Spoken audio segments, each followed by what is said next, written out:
All right, Reed, I'm going to try to write and look at my camera at the same time, or at least make sure my camera is being held up. So I'm using one hand for it. But I'm going to explain to you my theory behind the progression that I used before when my shoulder was kind of crappy, and essentially what I did. So let's say Monday was the first day.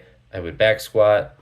So it'd be like a 3x10 back squat. And I would still go to front squat, but I mean, I'll just write it as if you're not going to front squat. Clean pull,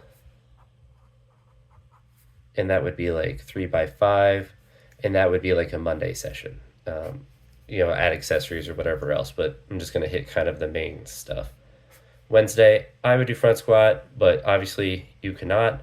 So then this could be a drop down from that first day, but just in the reps. So let's say that you did 100 here. Here you could maybe do 110.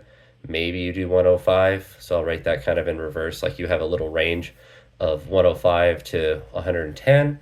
And then on that Friday, what I got addicted to and was kind of fun was just going to like a heavy set of 10, but might not want to do that at first because you could do it in a second week. So you could do another 3x10, or you could do a 1x10, and maybe you push up to this 115 or 120, whatever you feel like you can do for a set of 10, or potentially you do 105, 110 for that set. So it gives you some flexibility there. On the second day, snatch pull, same thing, 3x5. And then here it could be clean pull or snatch pull, and this could also just be a deadlift. If you are going to do a deadlift, doing it after your squats on this day, that would be a good day for it.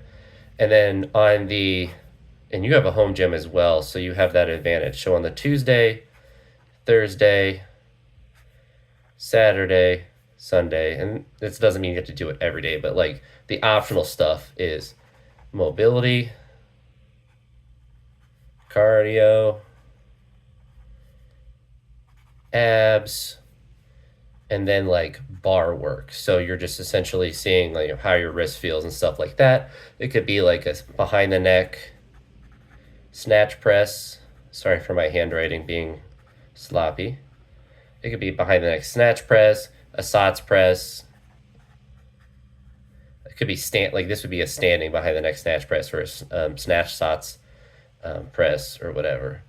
But essentially, trying to see how your wrist feels with that, and then doing your other stuff like you mentioned, a hike and whatever else that you want to do. It could be just stuff for your shoulders. It could be pressing if that feels okay. Like if you could do overhead press, any sort of like shoulder work, that would be a good time to do it. So not on all of these days. I mean, in theory you could, but essentially just playing around with whatever days that you have. So you would have like your three main sessions, and then you would have that progression. And so what that would look like kind of past that. So let's say that you did this, each one you wanted to do it for 2 weeks.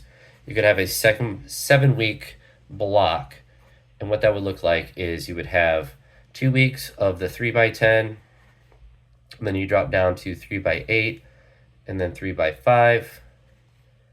And then I guess this would be a little bit, okay. Sorry, I am. So it'd be 2 weeks here, 2 weeks here, 2 weeks here, and that would give you 6 total weeks. And then your peak week would be 1 week.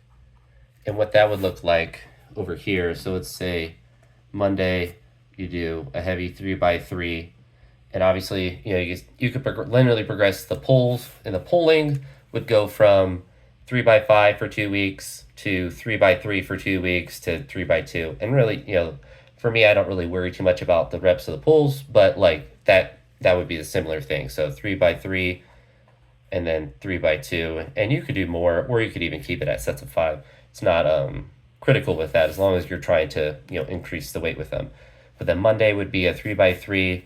The Wednesday could be a 1x3, where maybe you feel good and you push that triple up really hard, and then you don't worry about Friday. Or Friday, you do like a max triple or a 1-rep max.